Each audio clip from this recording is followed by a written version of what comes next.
जय हिंद मेरे प्यारे बच्चों। आई होप आप सब ठीक होंगे, सही होंगे, पढ़ते होंगे।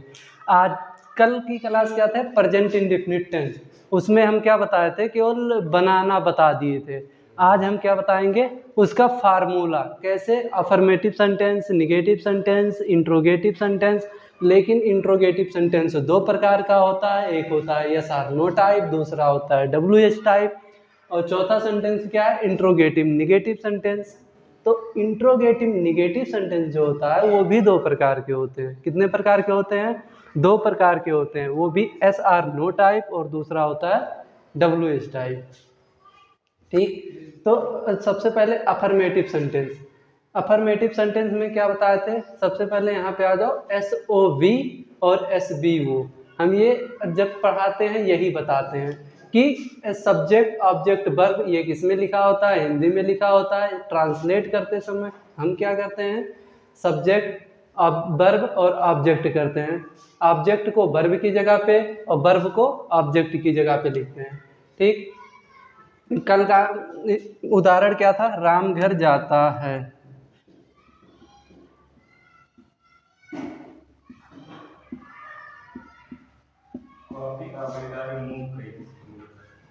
ठीक, राम घर जाता है, ये हमारा उदाहरण था। ठीक है, तो सबसे पहले क्या होता है? पहचान इसका क्या था?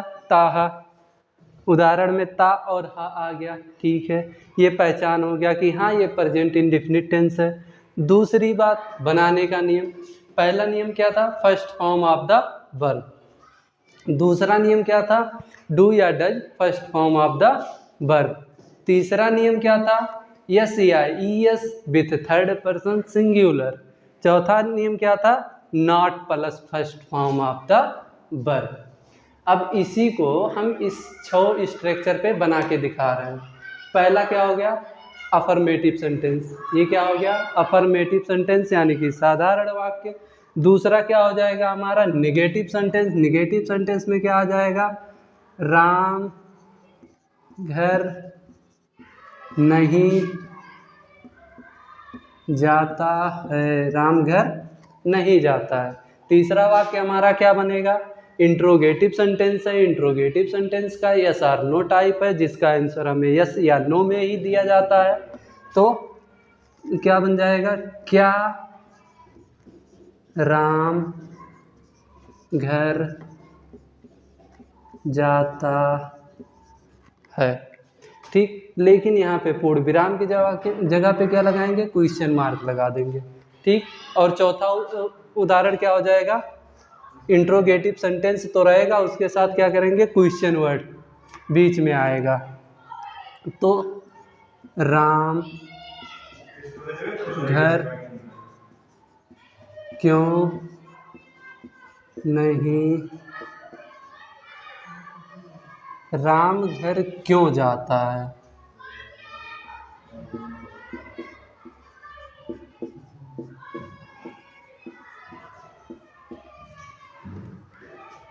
अब क्या आएगा? Interrogative negative sentence. इसमें इंट्रोगेटिव प्रश्न भी पूछा जाएगा और क्या होगा? नकारात्मक वाक्य भी आएगा। क्या राम घर नहीं जाता है? ठीक, और लास्ट वाक्य क्या हो जाएगा? WH टाइप का। राम घर क्यों नहीं जाता है? अब देखो 6 वाक्य हो गया, 6 स्ट्रक्चर है। ठीक, अब हर स्ट्रक्चर का एक एक वाक्य बन चुका है। अब यही हम बनाएंगे। सबसे पहले अफर्मेटिव सेंटेंस। अफर्मेटिव सेंटेंस में ना तो प्रश्न पूछा जाता है और ना ही नॉट शब्द आता है। तो ये क्या हो जाएगा? सबसे पहले पहचानना। पहचानना क्या बताए थे? हिंदी में क्या लिखा होता है? सब्जेक्ट ऑब्जेक्ट वर्ब लिखा होता है। ट्रांसलेट करते समय हम क्या करते हैं? ऑब्जेक्ट को वर्ब की जगह पे, वर्ब को ऑब्जेक्ट की जगह पे लिखते हैं।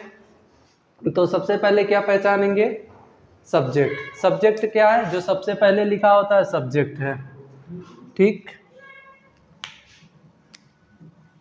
सबसे पहले जो लिखा होता है क्या होता है, सब्जेक्ट है।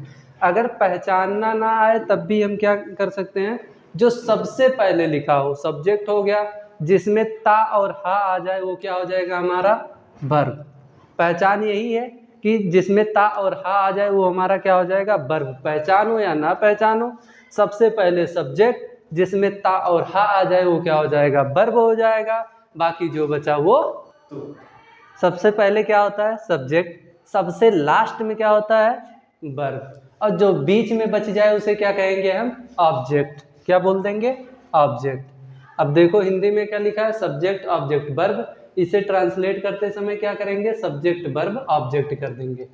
पहला है अफर्मेटिव सेंटेंस का उदाहरण, तो सबसे पहले क्या लिखेंगे सब्जेक्ट। सब्जेक्ट क्या है हमारा राम। फिर क्या है मेन वर्ब का फर्स्ट फॉर्म, जाना का फर्स्ट फॉर्म क्या हो जाएगा गो। फिर क्या है यस या ई एस, तो इसके साथ हम गो के साथ क्या प्रयोग करेंगे ई एस। राम गोज, कहीं भी आने जाने के लिए क्या प्रयोग होता है टू का प्रयोग होता है। कहाँ जाता है घर जाता है, ठीक, राम गोज टू हाउस। अब दूसरा negative sentence subject plus helping verb. जब भी निगेटिव सेंटेंस आता है तो वहाँ पे हेल्पिंग वर्ब चालू हो जाता है। हेल्पिंग वर्ब इसमें प्रेजेंट इंडेफिनिट टेंस में क्या है डू या डज है। क्या है डू या डज। तो कल हम बता दिए थे कि डू और डज का प्रयोग कब करेंगे। ठीक, यहाँ पे राम है कोई नाम है, ये थर्ड पर्सन सिंगुलर है, ठीक है, तो इसके साथ क्या प्रयोग करेंगे डज का प्रयोग करेंगे। सबसे पहले क्या लिखा हुआ है सब्जेक्ट, सब्जेक्ट को लिख दो राम। फिर क्या लिखा हुआ है हेल्पिंग वर्ब, हेल्पिंग वर्ब क्या है हमारा यहाँ पे डज। फिर क्या है नॉट, नॉट जोड़ दो नॉट। फिर क्या है मेन वर्ब का फर्स्ट फॉर्म, मेन वर्ब का फर्स्ट फॉर्म क्या है गो। फिर क्या है ऑब्जेक्ट, ऑब्जेक्ट क्या है घर, तो कहीं आने जाने के लिए टू का प्रयोग। ठीक, अब क्या आ गया इंट्रोगेटिव सेंटेंस का एस आर नो टाइप। ठीक, तो क्या राम घर जाता है, तो इसका स्ट्रक्चर में क्या है सबसे पहले हेल्पिंग वर्ब, हेल्पिंग वर्ब क्या है डज, इसके अनुसार प्रयोग करेंगे सब्जेक्ट के, डज हो गया। फिर उसके बाद क्या है सब्जेक्ट है, सब्जेक्ट लिख दिए राम। फिर क्या है मेन वर्ब का फर्स्ट फॉर्म, मेन वर्ब का फर्स्ट फॉर्म गो, कहाँ जाना है घर जाना है, क्वेश्चन मार्क लगाना नहीं भूलना है, क्योंकि अगर क्वेश्चन मार्क लगाना भूल गए तो सेंटेंस गलत हो जाएगा। फिर क्या है डब्ल्यू एस टाइप, राम घर क्यों नहीं जाता है, ठीक, राम घर क्यों नहीं जाता है।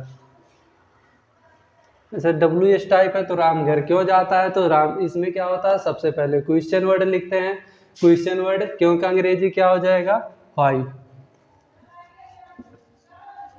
अब हमेशा क्वेश्चन वर्ड के साथ क्या आ जाएगा हमारा हेल्पिंग वर्ब आ जाएगा। हेल्पिंग वर्ब क्या प्रयोग करेंगे डज का प्रयोग करेंगे, ठीक है। अब डज के बाद हेल्पिंग वर्ब के बाद क्या है सब्जेक्ट, सब्जेक्ट हमारा क्या है राम है। फिर उसके बाद क्या है मेन वर्ब का फर्स्ट फॉर्म गो। फिर क्या है ऑब्जेक्ट है, ऑब्जेक्ट क्या है हमारा घर है, क्वेश्चन मार्क लगाना ना भूले। अब चौथा क्या है interrogative negative sentence. Interrogative negative sentence में क्या होता है ये भी एस आर नो टाइप है, तो इसके लिए भी सबसे पहले हम हेल्पिंग वर्ब का ही प्रयोग करेंगे। हेल्पिंग वर्ब हमारा क्या हो जाएगा डज। फिर उसके बाद सब्जेक्ट क्या हो गया सब्जेक्ट हमारा राम है। फिर उसके बाद क्या है नॉट, नॉट हो गया। फिर उसके बाद हमारा क्या है मेन वर्ब का फर्स्ट फॉर्म गो हो गया। फिर कहाँ जाना है ऑब्जेक्ट पे, ऑब्जेक्ट क्या है हमारा घर, ठीक। राम घर क्यों नहीं जाता है, तो सबसे पहले क्या करेंगे क्वेश्चन वर्ड की अंग्रेजी लिखेंगे डब्ल्यू एस टाइप में, तो क्या हो जाएगा व्हाई। और क्वेश्चन वर्ड के साथ हमेशा क्या आता है हेल्पिंग वर्ब आ जाता है। हेल्पिंग वर्ब क्या है हमारा डज है, क्योंकि सब्जेक्ट हमारा एक वचन है तो उसके साथ डज का प्रयोग ही करेंगे। फिर हमारा क्या सब्जेक्ट, सब्जेक्ट क्या है हमारा राम है। फिर उसके बाद क्या करेंगे, नॉट है तो नॉट लगा देंगे, फिर मेन वर्ब का फर्स्ट फॉर्म यानी कि गो, फिर टू कहाँ जाना है, ऑब्जेक्ट के पास जाना है, हाउस। धन्यवाद। आज की क्लास यहीं पे समाप्त होती है।